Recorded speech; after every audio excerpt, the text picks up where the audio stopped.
محرم کا روزہ رکھنا مسنون ہے، 7، 11 کا یا 9 کا شامل کر دیا جائے۔ حضور جب تشریف لائے مدینہ المنورہ میں تو حضور نے دیکھا کہ یہود روزہ رکھتے تھے، تو پوچھا تم روزہ کیوں رکھتے ہو؟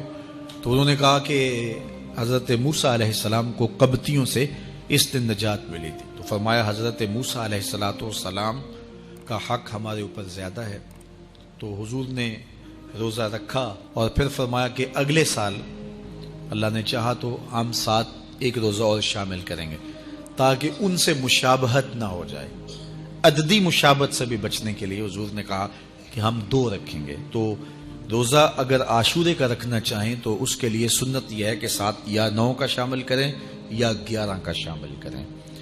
تو جو افضل ترین روزے ہیں ان میں سے عاشورے کے روزوں کا بھی شمار ہوتا ہے۔ تو اگر ممکن ہو تو جن کو اللہ نے صحت عطا کی ہے، تو آج کل اتنی شدت کی گرمی بھی باقی نہیں رہی، تو وہ یہ روزے رکھیں، ذکر و فکر کے اندر ان ایام کو گزاریں، اپنے والدین کی قبروں پر، اعزاء و اقرباء کی قبروں پر ہر جمعے کو جانا چاہیے۔ اس کے علاوہ بھی جب موقع ملے، یہ رواج جو پیدا ہو گیا ہے کہ 9 محرم کو یا 10 محرم کو مٹی ڈالنے کے لیے وہاں قبرستان میں جایا جاتا ہے، یہ 8، 10، 15 سال سے شروع ہوا ہے، جبکہ اس کی کوئی اصل نہیں ہے۔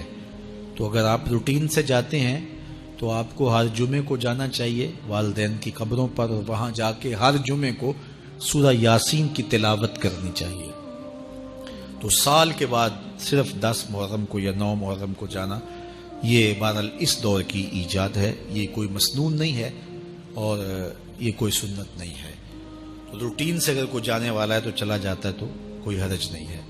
تو باقی یہ بڑے اشرف ایام ہیں، بابرکت ایام ہیں، اور ان کو بہت ساری نسبتیں حاصل ہیں۔ حضرت امام حسین رضی اللہ تعالی عنہ کی شہادت کے ساتھ یوم عاشور کو نسبت حاصل ہے، اور اس کے علاوہ بھی بہت سارے عالی مرتبت جو ہے وہ ہستیوں کے وصال کا دن بھی ہے، اور بہت سارے واقعات اس دن جو ہے وہ روح پذیر ہوئے ہیں۔ تو یہ اس لحاظ سے بہت ہی بابرکت اور جو ہے وہ مبارک یوم ہے۔ تو اس دن کو ذکر و فکر میں، عبادات میں بسر کیجئے گا، اور اپنی زندگی کی ایک ایک ساعت کو اللہ اور اس کے رسول کے نام پر لگا دینے کے جذبوں سے سرشار ہو کے زندگی گزاریے گا۔ حضرت امام پاک انہوں نے اپنی زندگی دین کے لیے قربان کر دی، تو یہ 10 محرم ہمیں سبق دیتا ہے، اور ہم اس دن عہد کرتے ہیں اگر انہوں نے اپنے بچے بھی قربان کر دیے اور اپنی اولادیں بھی بھوک اور پیاس میں قربان کر دیں، تو ہم بھی یہ عزم کریں اس دن کہ ہم اپنی ساری زندگی حضور کے نام لگائیں گے، حضور کے دین کے نام۔